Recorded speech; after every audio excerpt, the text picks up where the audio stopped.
পড়ন্ত বিকেলবেলা আসলাম নদীতে একটু গোসল করতে।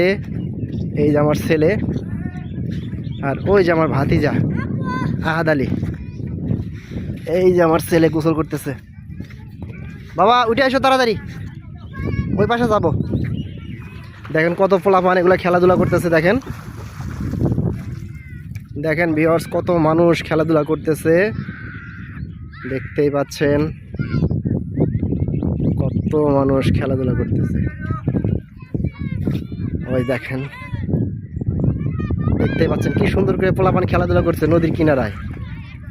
দেখেন পেলান্টি দিতেছে, পেলান্টিতে গোল হইলো না কিন্তু। বাবা আসো এদিকে, উঠে আসো। ওই বেটা জুতা হাতে লো, জুতা থুয়ে গেলাম। দেখতেই পাচ্ছেন ভিউয়ার্স, আমি একটা জাল পাচ্ছি। আমি একটা মাছ ধরার একটা জাল পাচ্ছি, দেখাচ্ছি আপনাদের। হ্যাঁ এই যে দেখাচ্ছি, জালটা হচ্ছে রিং জাল অথবা চায়না জাল। এই পুরো এপার থেকে ওপার দেওয়া আছে।